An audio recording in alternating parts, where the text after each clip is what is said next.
வணக்கம். உயிர்மை செய்திகளுக்காக செய்தி வாசிப்பவர் வித்யா. பாகிஸ்தானுக்கு எதிரான போரில் உலக நாடுகள் வியக்கக்கூடிய அளவில் இந்திய ராணுவத்தின் செயல்பாடு உள்ளது. கிருஷ்ணகிரியில் KP முனுசாமி புகழாரம். கிருஷ்ணகிரி கிழக்கு மாவட்ட அதிமுக சார்பில் பொதுச் செயலாளர் எடப்பாடி பழனிசாமி பிறந்த நாளை முன்னிட்டு இரத்த தான முகாம் நடைபெற்றது. இதில் பங்கேற்ற துணை பொதுச் செயலாளர் KP முனுசாமி செய்தியாளர்களை சந்தித்தார். அப்போது பேசியவர், இந்தியா பாகிஸ்தான் இடையே நடைபெற்ற போரில் முதலில் பாரத பிரதமர் நரேந்திர மோடிக்கு கழகத்தின் சார்பாகவும் என் சார்பாகவும் வணக்கத்தையும் பாராட்டையும் தெரிவித்துக் கொள்கிறேன். உலக அரங்கில் இந்தியா ஒரு வலிமைமிக்க நாடு என்பதை நிரூபிக்கின்ற வகையிலே தன்னுடைய அரசியல் அனுபவத்தாலும் ராஜதந்திரத்தாலும் பாகிஸ்தானை எதிர்கொண்டு வெற்றி நடை போட்டு உள்ளார். பிரதமர் மோடி உலக நாடுகளில் உள்ள அனைத்து இராணுவங்களுக்கும் வியக்கக்கூடிய அளவில் இந்திய இராணுவத்தின் செயல்பாடு துல்லியமாக உள்ளது. நீண்டகால போர் அனுபவம் கொண்டது போல் திட்டமிட்டு துல்லியமாக இலக்கை தாக்கி இந்திய இராணுவம் செயல்பட்டுள்ளது. இந்திய இராணுவத்திற்கு அதிமுக சார்பில் வீர வணக்கம் செலுத்துகிறோம் எனவும் கூறினார்.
முதலில் இந்திய துணைக்கண்டத்தினுடைய பாரத பிரதமர் போற்றுதலுக்குரிய நரேந்திர மோடி அவர்களுக்கு கழகத்தின் சார்பாகவும் என் சார்பாகவும் எங்களுடைய வணக்கத்தையும் பாராட்டுதலையும் நன்றியும் தெரிவித்துக் கொள்கிறேன். ஏனென்று சொன்னால், உலக அரங்கில் இந்தியா ஒரு வலிமைமிக்க நாடு என்பதை நிரூபிக்கின்ற வகையிலே தன்னுடைய அரசியல் அனுபவத்தாலும் தன்னுடைய ராஜதந்திரத்தாலும் இன்று பாகிஸ்தானை எதிர்கொண்டு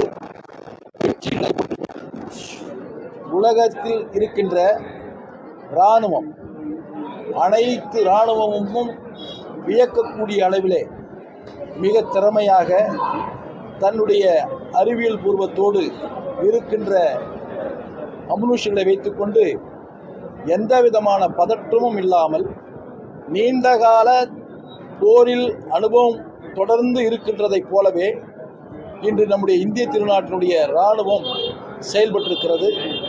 அந்த இராணுவம் நடந்து கொண்ட விதம் சங்க காலத்திலே போர் முறை எப்படி ஒரு அறப்போர் நடத்தியதோ அதை போல இன்று இந்திய துணைக்கண்டத்தினுடைய இராணுவம் நடத்தி கொண்டிருக்கிறது. மக்களை எந்த வகையிலும் துன்புறுத்தவில்லை. யார் தீவிரவாதிகள் இங்கிருக்கிறார்களோ அதை குறிவைத்து தாக்கியிருக்கிறார்கள். இராணுவ தளம் எங்கு இருக்கிறதோ அதை குறிவைத்து தாக்கியிருக்கிறார்கள். எங்கிருந்து இராணுவ விமானங்கள் புறப்படுகின்றதோ அந்த இராணுவ விமானங்களுடைய தளத்தை தாக்கியிருக்கிறார்கள்.